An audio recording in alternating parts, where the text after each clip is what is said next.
Hey everyone, and welcome back to Cruising with Matthew. In this video, I'm going to give you a cabin tour of our Sea Terrace onboard Virgin Voyages Brilliant Lady. So I really hope you enjoy this video.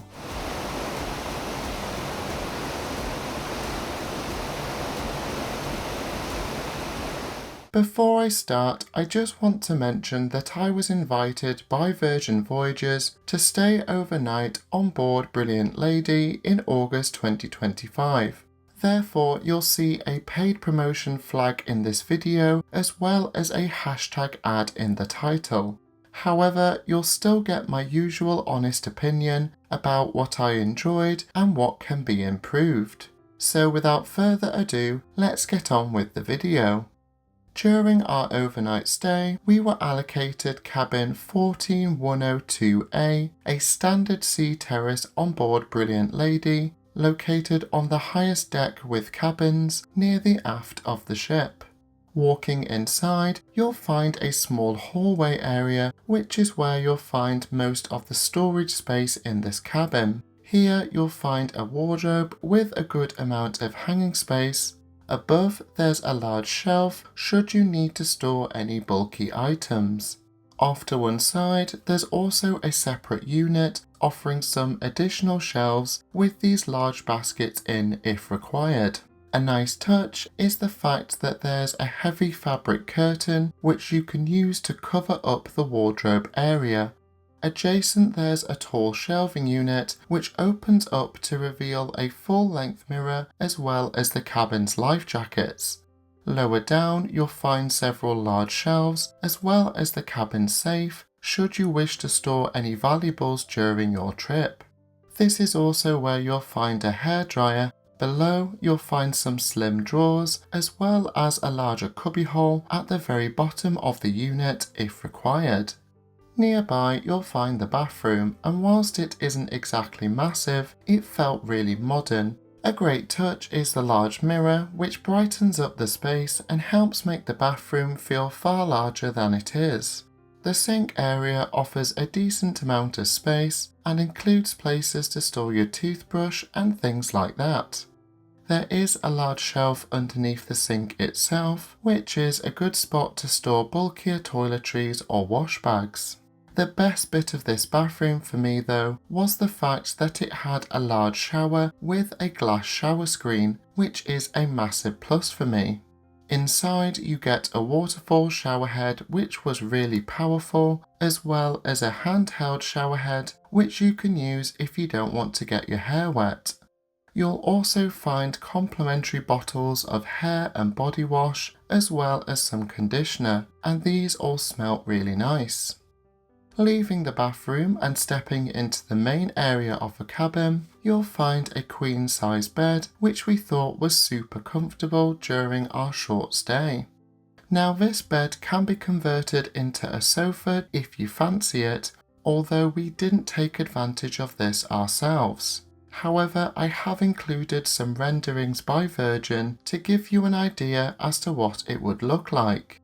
When set up as a bed, you'll find a small slidable bedside table on the left-hand side of the bed.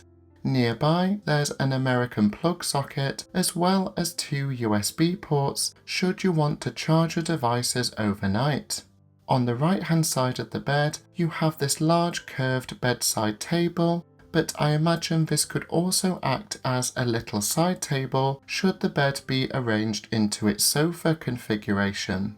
Nearby, there's also a large flat table which is useful to store any additional bedside items like books or things like that. Underneath though, there's also a large drawer which offers some additional storage space in the bedroom. There's also a large smart TV which offers a range of movies, TV shows as well as live events. The TV can also be controlled by the tablet, but we'll discuss that in more detail later on. There's also two more USB plugs and an American plug socket located behind this comfy chair, so do keep an eye out for those, especially if you're sleeping on the right hand side of the bed.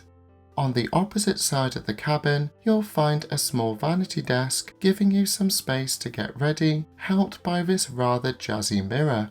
In addition to this, you'll find the cabin's telephone should you want to call sailor services, which is Virgin's equivalent to reception. Now, we were also gifted this mug and adorable octopus known as Inky by Virgin, but sadly these don't come as standard, I'm afraid. Above the vanity desk, you'll also find 2 more USB ports, 2 American plugs, as well as an EU plug socket. Here is also where you can find the cabin's tablet, which is a really smart bit of kit, enabling you to control things like the cabin's lights, curtains, temperature, television, and much more. Adjacent to the vanity desk, there's 2 large bottles of water, which are complimentary and refilled daily. Here is also where you'll find a Inky and a sextant-inspired bottle opener as decoration for your cabin, but you can buy these as well, but they will incur an extra charge. Underneath, you'll find the cabin's mini fridge, which seemed quite powerful. There's also these 2 little cubby holes here too, should you need additional storage space in the cabin. Stepping outside, this cabin actually offers a larger than average balcony, despite being labelled as a standard sea terrace. As a result, it means you don't just get a view of the sea, but you can also look all the way down the ship itself. The caveat to this though is the fact that you are slightly overlooked from the nearby cabins, but this wouldn't bother me by any stretch as the views are totally worth it, especially if you're enjoying some periods of scenic cruising such as when Brilliant Lady is in Alaska. Something else to be aware of is the fact that there is an overhang from deck 15, so you may end up being shaded at some points in the day, but the flip side of this is that you should be fairly sheltered from any wind or rain if the weather isn't all that great. Views aside, you also get to enjoy one of Virgin's iconic red hammocks, which are super comfy, although I'm still yet to learn how to get in or out of them with any sense of skill or grace. There's also a set of chairs and a table here too, but as the chairs lack any padding, they're not the most comfortable and nowhere near as good as the hammock in my opinion. Whilst this cabin really impressed us, I wouldn't recommend staying in this type of cabin on deck 14 aft if you're a light sleeper, as the galley was directly above us. As a result, we did hear quite a bit of noise from the crew tidying up late into the evening. For one night it was fine, but I imagine it would get quite annoying on an actual cruise, so just something to be aware of. However, I would go for basically the same cabin 1 or 2 decks lower down, as it meant that you get a larger balcony at the same price as any other sea terrace, plus all the cosy touches included in Virgin's cabins. So there you have it, my tour of our Sea Terrace cabin on Brilliant Lady, and I really hope you enjoyed it. A massive thank you to Virgin for giving me the chance to stay on board Brilliant Lady, and I hope you found this video useful. If you have any questions, please do leave a comment below and I'll do my best to answer. If you want to know more about cruising with Matthew, then check out my other social media channels. The link is in the description below. I hope you're all doing well at the moment and I can't wait to see you in my next video. So until next time, this is Cruising with Matthew and thank you so much for watching.